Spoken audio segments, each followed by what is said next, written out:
All right, we are back for session number 2 tonight. For those of you who joined us for the first one, thank you for following us to session 2.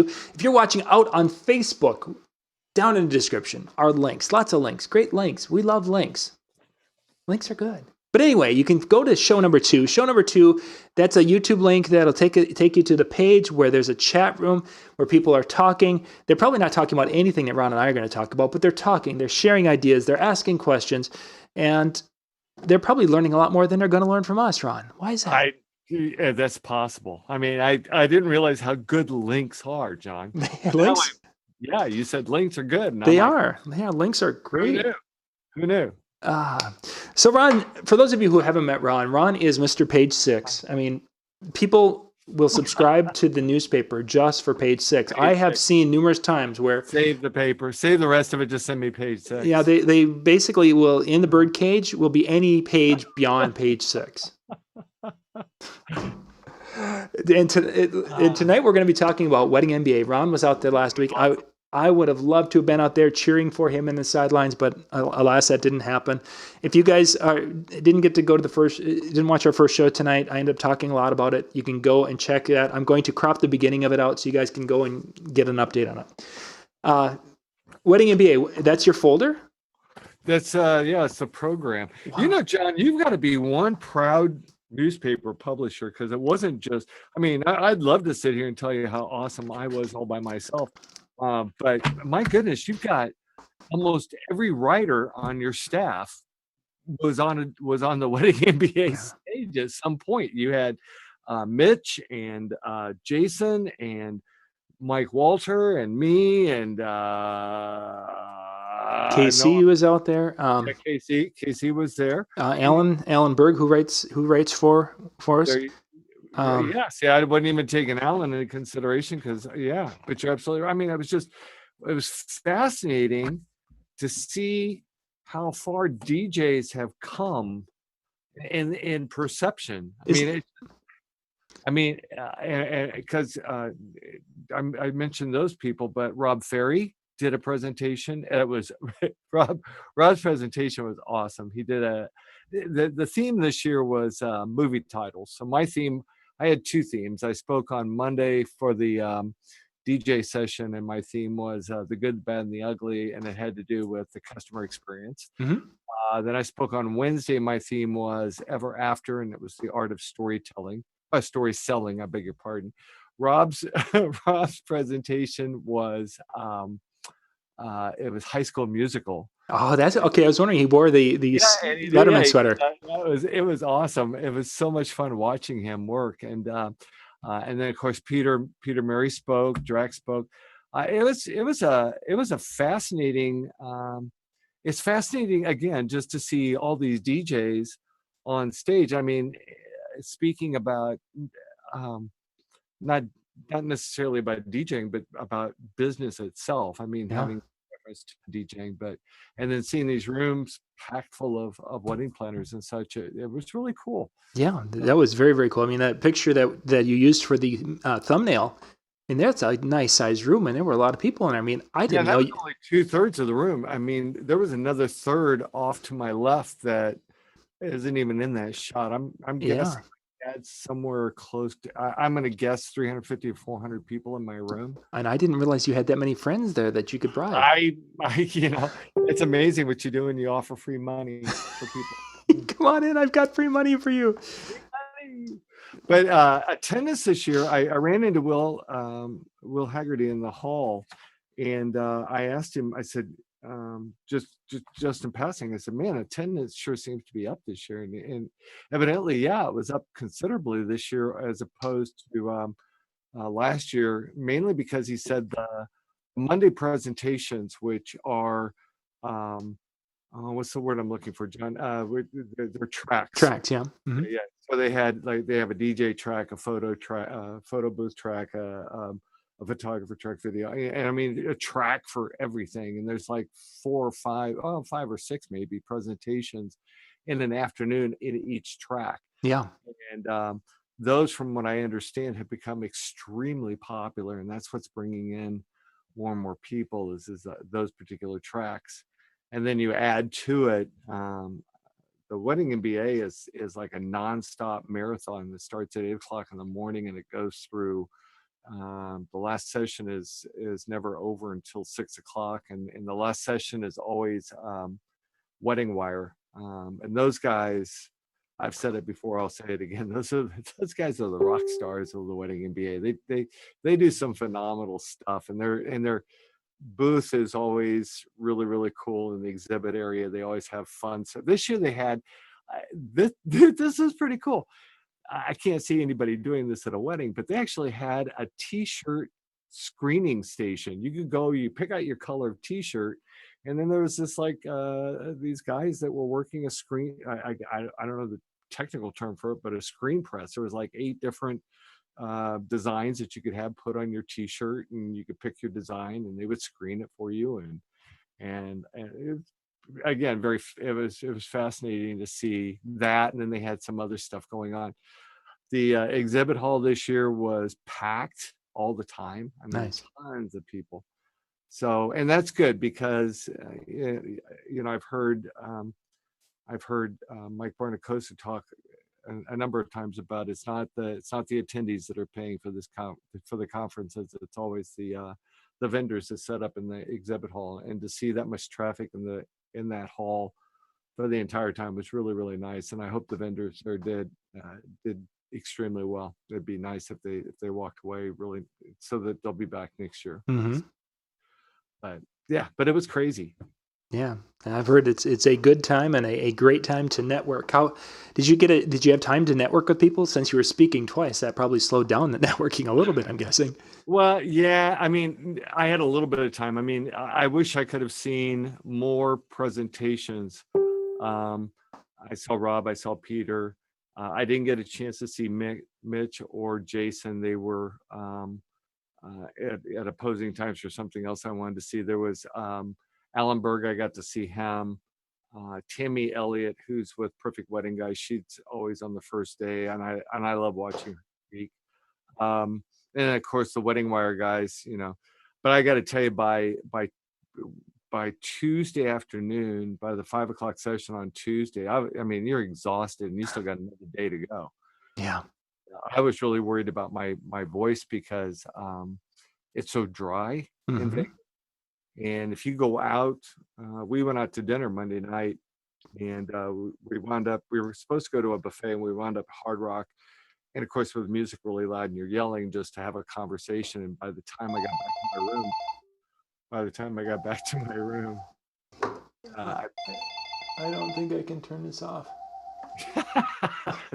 Sit on it. That'll I don't know how to turn it off, unfortunately. There we go. Or answer it. Well, I can't do that. It's going to go in the house. So sorry. Oh, okay. This is a negative thing about me moving from the other side, which is the warehouse side, into the actual office side, is that the phones are there and I've got to figure them out. It's live TV, John. It is. It's live, and yeah.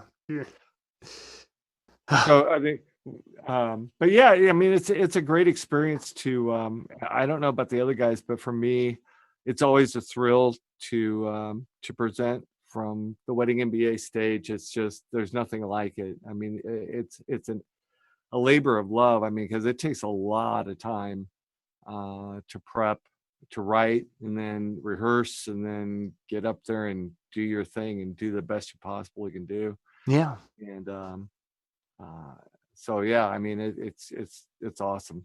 Let's take a little break here, Ron, and we're going to come back, and then let's kind of dig into a little bit more about what it takes to speak in front of a group, any group, Awesome. whether it's Wedding MBA and such. We've got our sponsors for our DJ and TV shows tonight, gang. We got Top Hits USA and Evie and DJ Event Planner and Den and DJ coming at you tonight. Top Hits USA from RPM. Our name says it all. Get the latest hits while they're the hottest. With Top Hits USA, you'll have the track for sure. Visit tophitsusa.com or call 800-521-2537 and get a free demo.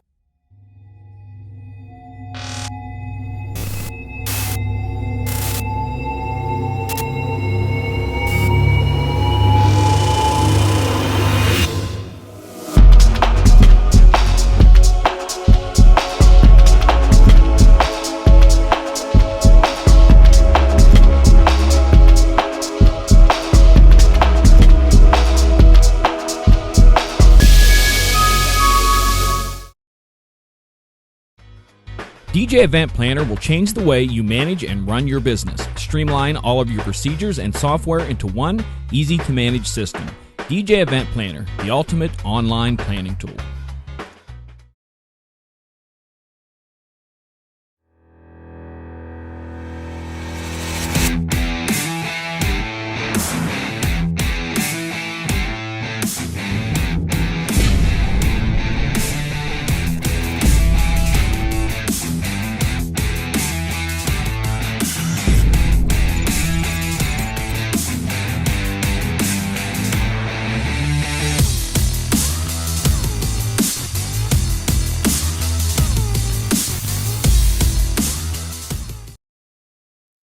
All right, we are back again with our show tonight. If you have any questions, gang, now we're going to be answering questions that are in the chat room on YouTube. If you're watching us on Facebook with Facebook Live, please bounce over, click on link show number 2 with Ron and Ruth, and we will answer questions there. Ron, so let's talk a little bit about, and I didn't see any questions here, I don't think, yet. I think they're just kind of discussing. Somebody thinks I have an award for best wire wrapping, which that's what it is too. It is. Yeah. I had forgotten about that award. For that award, yes, I did. I think I have a picture of you in your dancing days from a convention up here. Where is that? Oh, that's on a different computer. Oh God, that's don't even. That could be an award for that too. I mean, there's always cool things.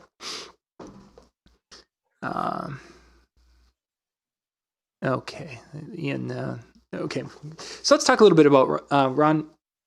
First off, the thought of getting in front of our peers, because you've spoken at numerous DJ events.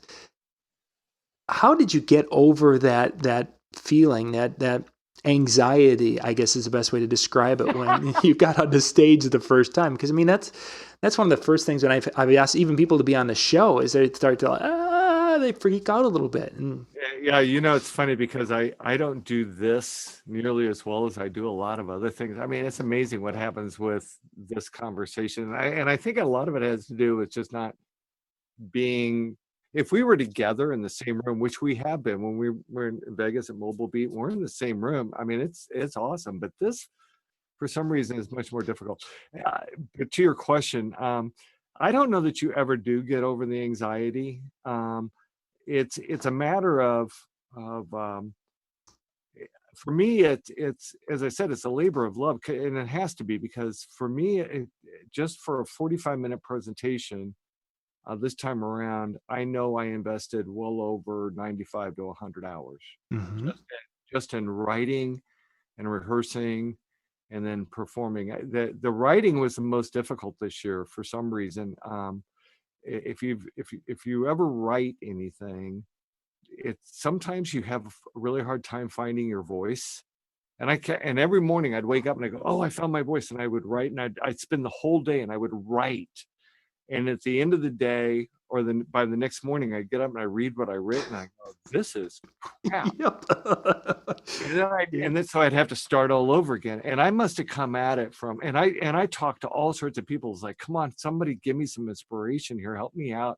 I mean, I knew what I wanted to say. I just couldn't figure out how to say it. And my problem was, I think, what I finally determined is I was listening to too many other people telling me I should do it this way instead of just doing it my way.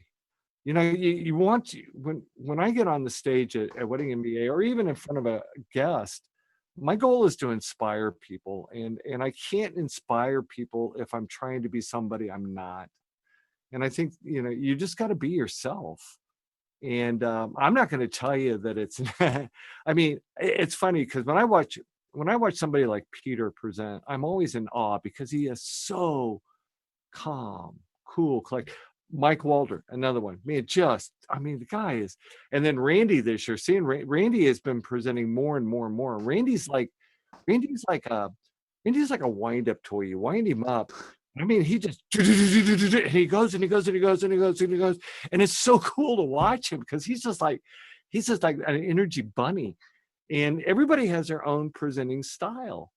And like I said, the main thing is, if you ever decide that, if anybody watching ever decides they want to get up in front and speak to anyone, speak to a group, is just be yourself and talk about something you're passionate about. Nothing worse than watching somebody talk about something that they have no passion for. If you're not passionate about it, then find another topic that you are passionate about. Kind of my thing. I love creativity. I love anything that has to do with creativity or inspiration. That's my go-to that I like to talk about. So, and again, it's fun because it's inspiring.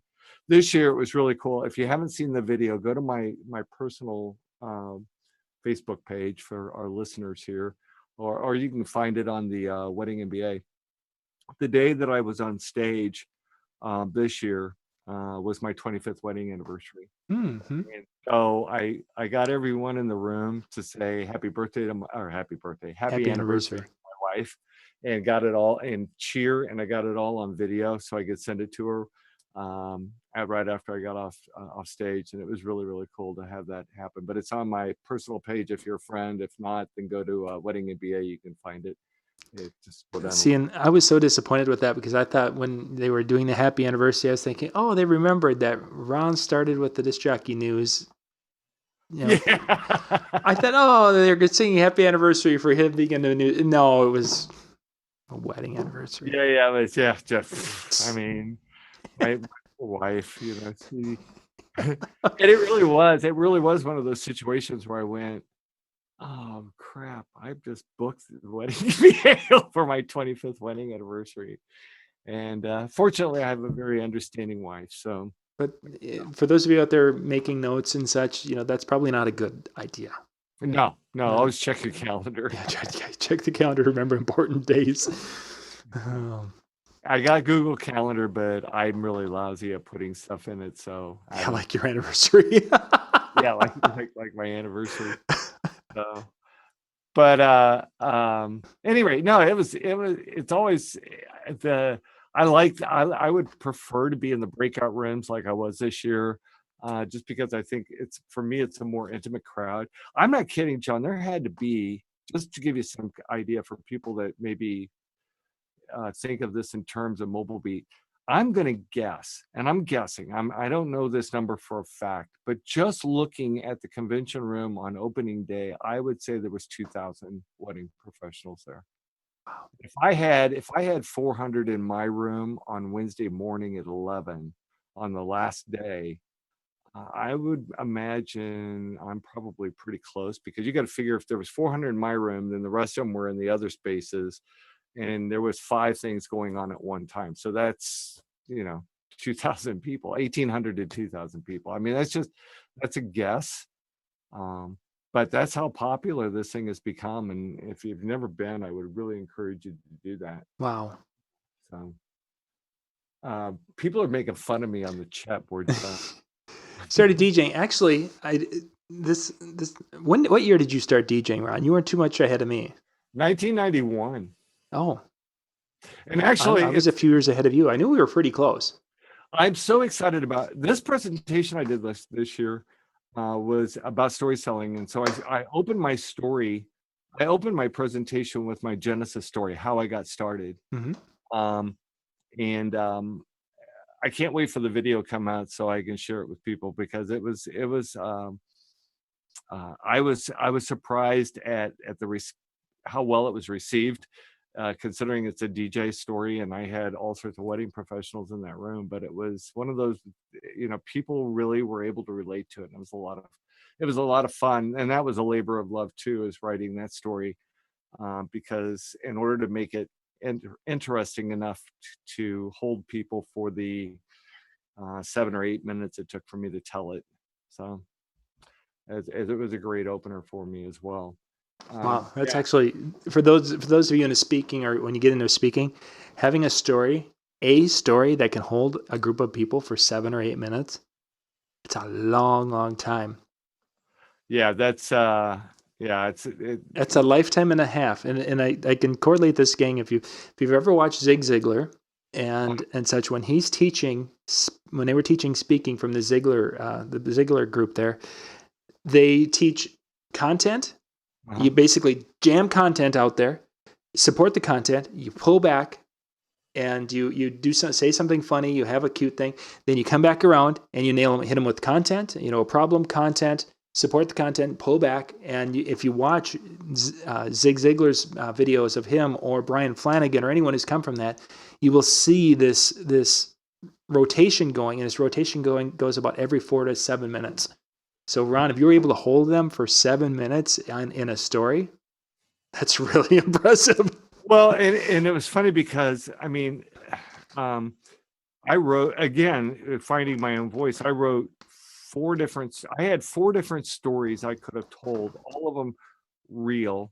The problem was I couldn't figure out a way. There was one story that I had like 2 themes going, and that was awkward. And one person told me to, it's okay to embellish a story, but I'm not going to lie in a story. That's because if I'm lying in the story, I can't tell it realistically.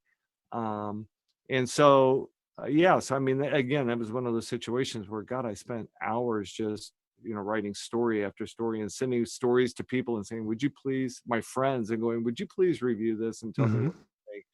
They all came back with, wow, this is really bad. or you need this, or you need that, or whatever. But yeah, those reviews were not those reviews. And see, that's the other thing about speaking is that if anybody ever, I said I invest about 100 hours. You do.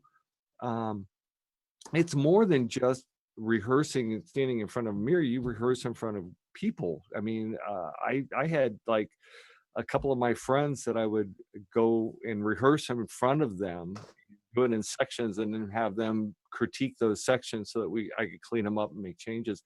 And actually, I thought it was going to go really, really long, and I wound up. They're very strict at Wedding MBA about staying on time. I understand, because they have a really tight time schedule. Because people want to, it's like high school. People have got it. Once the bell rings, they got to get from one classroom to another if they want to see somebody on the other side of the building. So you have to be within your time. So I thought for sure that I was going to be like right on my time, but I wound up coming in like 5 minutes early. I'm not sure how that happened, but the adrenaline kicks in and you, I guess, started talking much faster. Yeah, something like that. Couple of things. One thing that's you mentioned earlier when you were talking about you're basically getting started with speaking, and it really kind of resonates not only in the speaking realm, but also when you're out there doing sales and wedding sales. You mentioned that you needed to basically be yourself out there, not trying to be someone else, not trying to on stage be this persona of who you're not. And I think that ties in so well to one of the problems that a lot of DJs find is that when they get into that sales consultation is that they're trying to be someone that they're not. And from your experience, how easy is that to see through?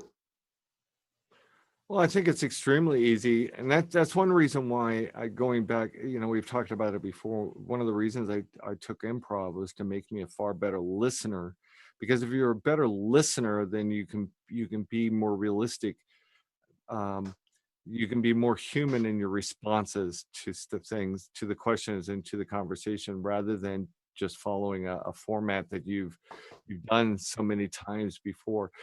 Also, I think that it's important I've gotten really, my new passion besides the client experience, and I guess it's part of the client experience, but something you're going to hear me talk about a whole lot more is purpose. Because I'm a huge believer in knowing why you do what you do, and if you go at what you're doing from that perspective instead of thinking so much about here's what I do and how I do it, here's why I do what I do. The goal, as Simon Sinek says in his TED Talk, Start With Why, is that the goal is not to surround yourself with people who only want what you have, because those people are going to be like one night stands, are going to come and go. The goal is to surround yourself with people who believe what you believe, and that's what why is. That's what your purpose is finding people who believe in the same things that you believe in. And when it comes to weddings, I have some very strong beliefs in how I think that the great wedding receptions are achieved, and that's people that contract my service have that same belief. If they don't have that belief, then they're not gonna book me. I know it. I mean, I could spend a half an hour talking. Exactly. Yeah, we're just kind of touching the surface and such on it. So that's I think it's really in short answer to your question. It's really easy for people to see through you just being a salesperson trying to get into their wallet. Ron, I'm going to make a note that our next show, Ron, Ruth, just be why. you. Just be you. Just be you. And I think from there we can branch off and talk about a lot of cool things, but I think that would be a great show. Sure. Gang, we're going to wrap things up because we've got Ben Stowe coming to us live here from the Audio Symposium. The Ben Stowe? The Ben Stowe is coming. They're in a bus transferring around the cities right now. And Ben's going to join us in about 3 or 4 minutes. We're going to shut this show down. We'll be back with our next show here. Follow show number 3 link, and we'll be back to you in just a couple of minutes. Thanks for watching. Thank you. Bye.